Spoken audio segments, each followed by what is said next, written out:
पिंपरी चिंचवडमध्ये एटीएसचा मोठा छापा, पाकिस्तान नेटवर्क संशयात। महाराष्ट्र दहशतवाद विरोधी पथक म्हणजेच एटीएसने मंगळवारी पुणे आणि पिंपरी चिंचवडमध्ये मोठी छापेमारी केली।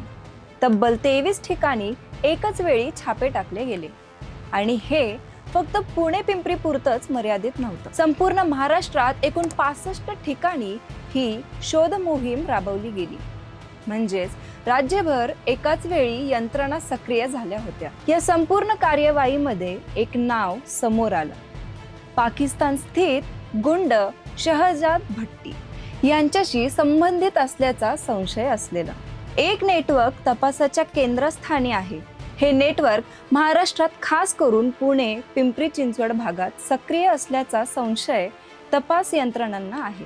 गुप्तचर यंत्रणाच्या प्राथमिक माहितीनुसार या नेटवर्कची कार्यपद्धत वेगळी सांगितली जाते। हे एका वेळी एकाच राज्यावर लक्ष केंद्रित करतात। सुरक्षा यंत्रणा जवळ येऊ लागल्या की लगेच दुसऱ्या राज्यात सरकतात। काही महिन्यांपूर्वी यांचं लक्ष होतं उत्तर प्रदेश। तिथून तपास यंत्रणांनी मार्ग काढल्यावर हे नेटवर्क महाराष्ट्राकडे वळायचा संशय आहे। या नेटवर्कला परदेशी पाठबळ असल्याचाही संशय व्यक्त केला जात आहे। मात्र हे सर्व अजून तपासाचा भाग आहे, अंतिम निष्कर्ष नाही हे लक्षात ठेवा। या प्रकरणातला सगळ्यात चिंताजनक भाग म्हणजे सोशल मीडियाचा वापर। फेसबुक, इंस्टाग्राम, टेलिग्राम आणि व्हॉट्सअप या प्लॅटफॉर्मवरून तरुणांशी संपर्क साधला जातो। टार्गेट होतं आपल्या भागातले, आपल्या ओळखीतले तरुण। पुणे आणि पिंपरी चिंचवड ही शहरं शिक्षण आणि रोजगारासाठी लाखो तरुणांना आकर्षित करतात।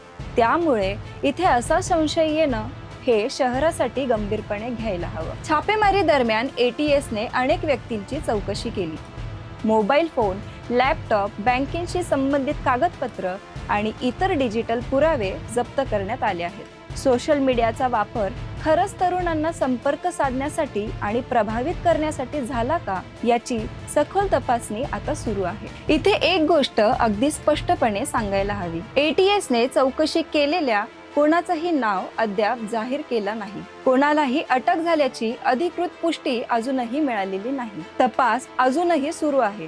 त्यामुळे घाईघाईने निष्कर्ष काढणं किंवा कोणावरही शिक्का मारणं हे आता तरी चुकीचं ठरेल।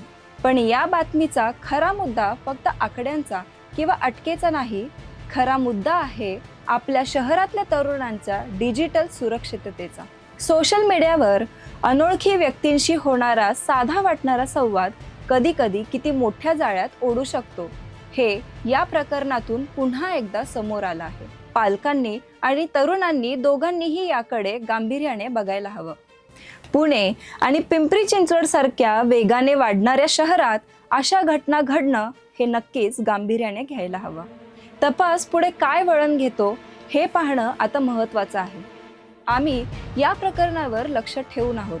पुढच्या अपडेटसाठी आमच्या व्हिडिओला लाईक, शेअर आणि सबस्क्राईब करायला विसरू नका।